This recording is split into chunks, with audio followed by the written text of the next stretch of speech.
How to Exercise the Mind by Rohn. Just a few quick mental reminders.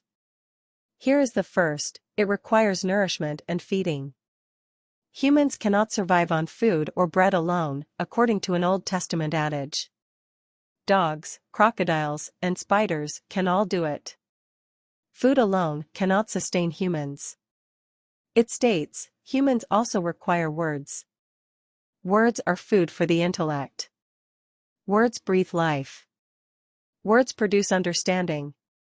We refer to seeing with our eyes as sight, since there are various forms of sight. However, there is another perspective known as insight.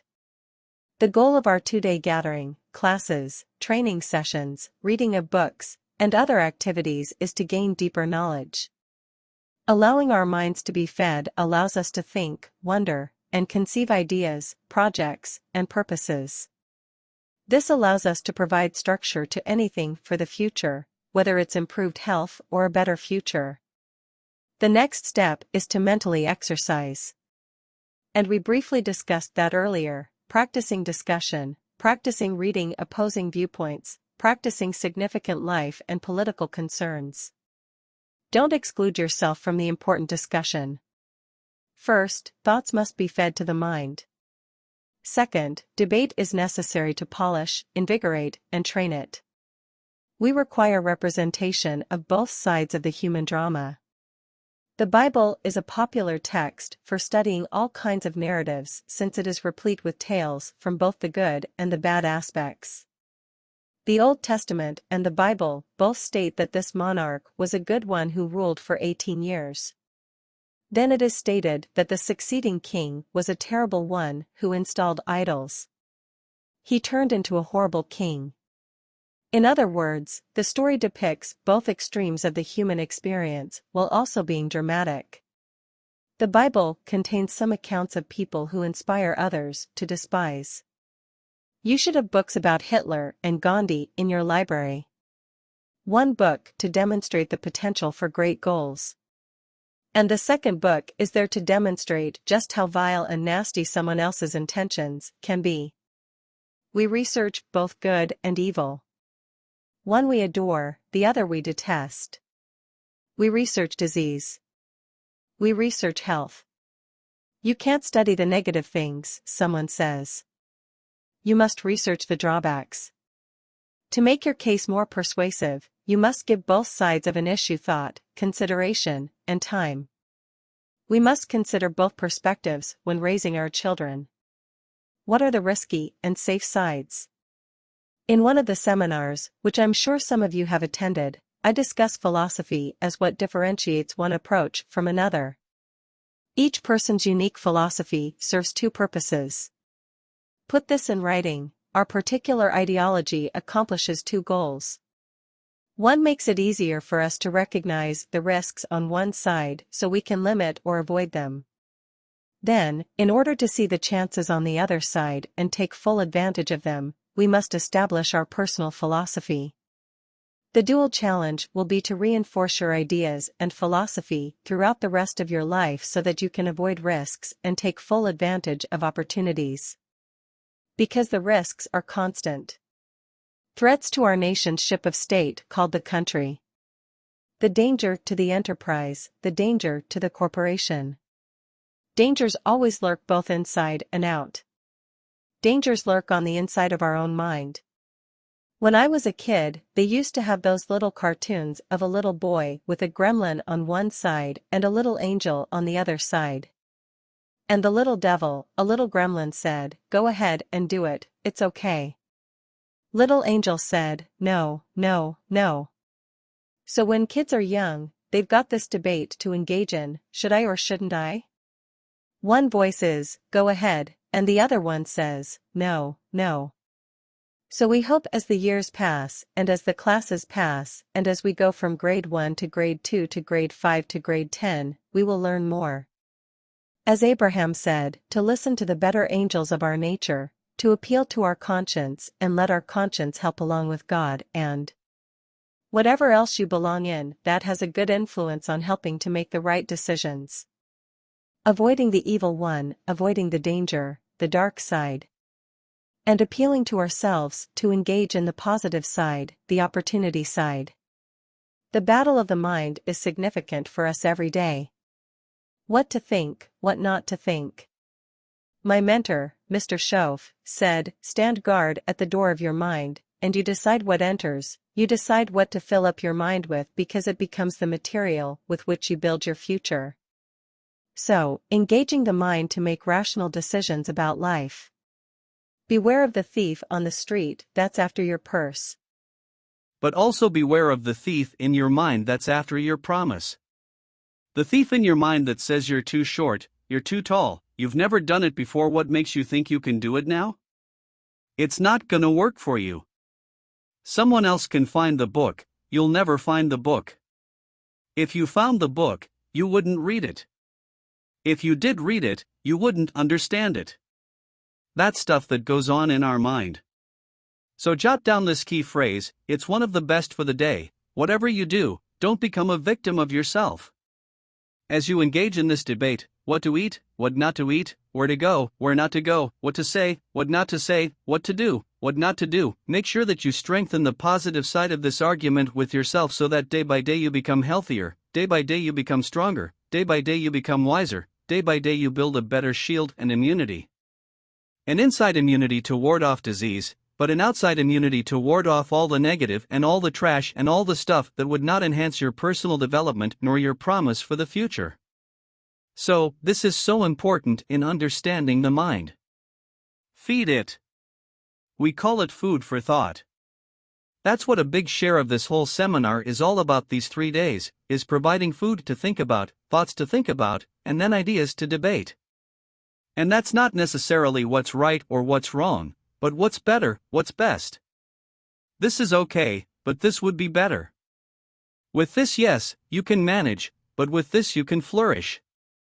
With this you can exist, with this you can live a fantastic life. So, exercising the mind. Now to develop the mind, you need a good library. Let me give you 3 parts to your library. Number 1 is your visual library. Zig and I and others have put things on video so you can see it.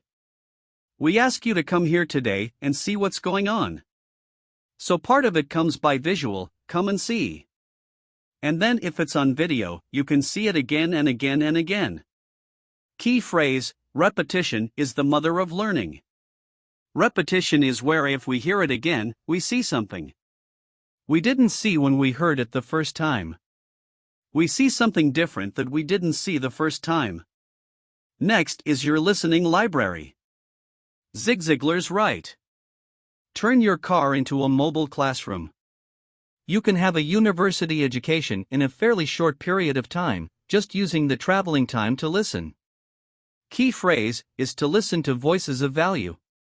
Discriminate in your listening time, listening to someone of reputation, someone who has good ideas, someone that's been recommended, that has some value. Don't waste your time listening to things that don't count much. Hey, there are some things that are not worth spending the time. You know, they create more poison than they do benefit. So, be careful. If somebody says to me, these eggs are rotten, I'm not gonna make an omelet and try it. I mean, I'll believe them on their word. So nourish your mind, challenge it, and expand your library. I suggest 3 works that were suggested to me when I first started working at my library at the age of 25. Since meeting Mr. Schoaf at the age of 25, I'm telling you, it's been a journey unlike any other for me.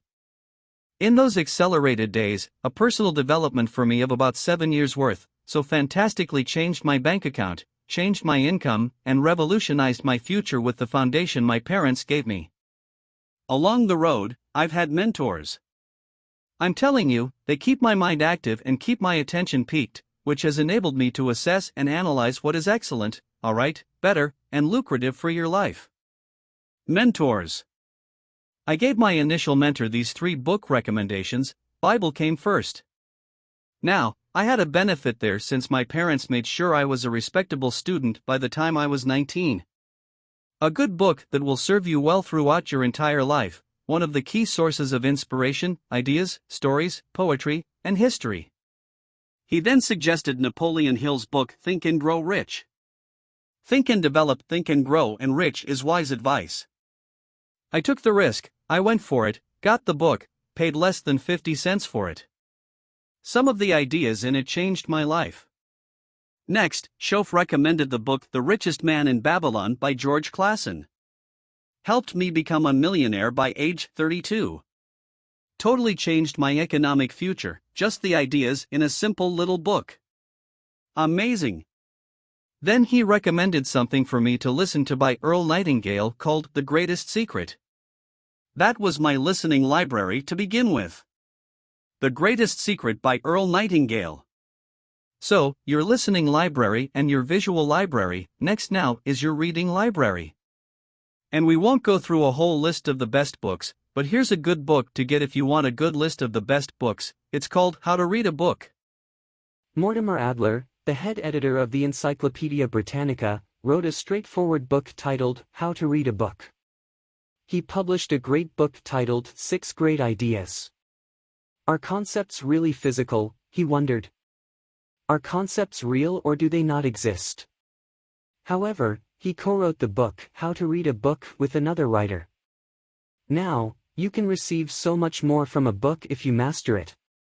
Even though it's a challenging book to read, it will provide you some tips on how to get the most from a book. Make the most of a book by taking it. But he also included a list of the best books ever written in this book, according to him. And I've used that list as a centerpiece for my library. It's got the classics which I missed. I only went to 1 year of college, so I missed a whole bunch of stuff. I started making up for that by collecting these best books ever written. Interestingly enough, on that list is Old and New Testament. On every scholar's list, East or West. You just can't miss those as major sources. In addition to that, there's a book called Lessons of History written by Durant, and I offer it because it's one of the classic writings of all time. You may not agree with his premise, but you'd certainly have to agree that it's one of the best, well-written books ever. He and his wife wrote about 11 volumes on civilization. Take a speed reading course, you can get through those. But this little book, Lessons of History, is sort of a summary of their ideas on history. It's a classic. Then a classic, I think most everybody's got, called As a Man Thinketh by James Allen, where each sentence is a seminar. And you may not agree with his premise either, in certain instances. You don't want to read just what you agree with.